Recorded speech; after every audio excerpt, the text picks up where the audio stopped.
حياكم الله ويا اهلا وسهلا بكم في فيديو جديد.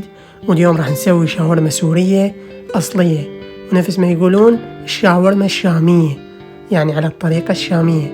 عندنا صدور من الدجاج وأفخاذ بدون عظم. ضروري الشاورما السورية تكون بيها أفخاذ من الدجاج. هسه راح نبدأ نتبل الدجاج. راح نخلي خاشوقة زيت زيتون كبيرة،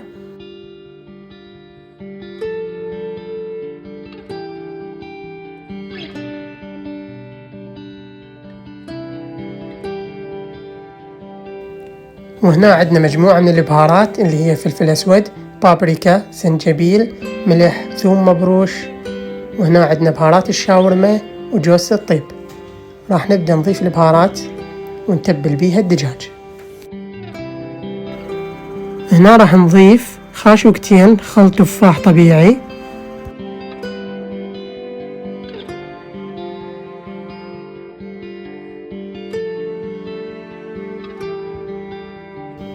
بعد ما نتبل الدجاج راح نخليه بالثلاجة لمدة ساعتين. بالأول نضربه نايلون ونخليه بالثلاجة، وبعدين نرجع له بين ما نكمل الثومية. الثومية ضروري بالشاورما، وخاصة الشاورما السورية نجهز الثومية. راح نجيب هيجي خلاط، نخلي 5 فصوص ثوم، وهنا عندنا بيضة بس البياض، وهنا عندنا شوية مندوزي وملح. راح نبدأ نضرب بالخلاط وننزل زيت، يعني واحنا قاعد ننزل زيت راح يثخن عندنا شوية شوية ويصير كلش كريمة مال ثوم اللي هي يسموها الثومية. راح تكون عندنا بهذا الشكل، ريحتها خرافية. هسه نبدأ نجهز الطرشي اللي هو المخلل السوري اللي هو مكبوس بس بملح. راح نسوي شرائح منه كلش رفيعة. اللي مجرب الشاورما الشامية واللي أول مرة يسمع عنها، الشاورما الشامية يستخدمونها فقط يخلون مخلل اللي هو الطرشي، ويخلون ثومية فقط بدون أي إضافات.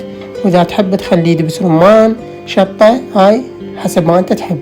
هنا عندنا الدجاج متبل وجاهز ورا ساعتين. راح نجيب قالب مدهون فد شي بسيط، زيت زيتون، زيت نباتي اللي موجود عندكم. تخلون الصدور وتخلون فوقه الفخاذ على مود تذب عليه الزيت، ونخليه بالفرن لمدة 30 دقيقة. ورا 30 دقيقة راح يكون عندنا الدجاج هيك نص استواء محمص وجاهز. راح شو نسوي شرائح مثل الشاورما رفيعة جدا.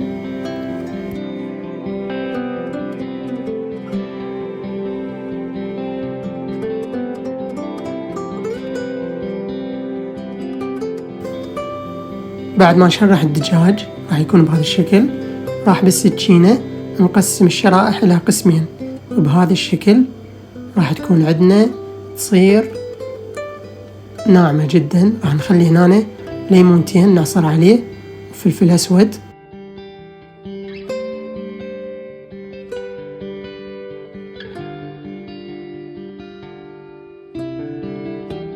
الشاورما جاهزة عندنا. هسه راح نبدأ نحمصها. نجيب طاوة ناشفة بدون أي شيء، بدون زيت. راح ننزل بيها الشاورما.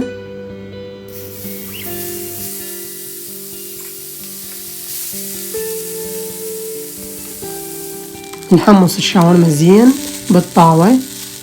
راح تكون عندنا بهذا الشكل مستوية وريحتها خرافية. هسه راح نبدأ نسوي سندويشات الشاورما.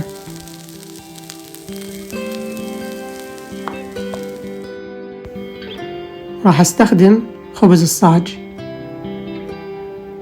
راح نجيب الخبزة بهذا الشكل، نخلي الثومية،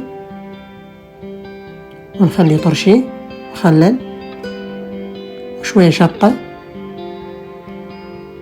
نخلي الشاورما ونلفها. نسوي واحدة ثانية نفس الترتيب. إذا تحبون تقدرون تخلون دبس رمان هم تطلع طيبة.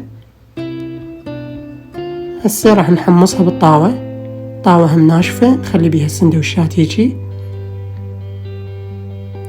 راح تنطي عندنا شكل الشاورما الشامية الأصلية.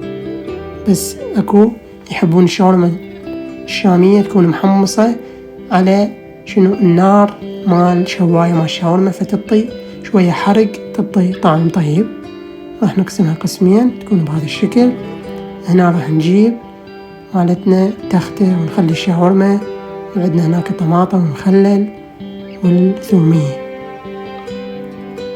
وبالعافية علينا وعليكم إن شاء الله. لا تنسون الاشتراك بالقناة، تفعيل الجرس، ونشوفكم باكر. تحياتي لكم بنفوذ.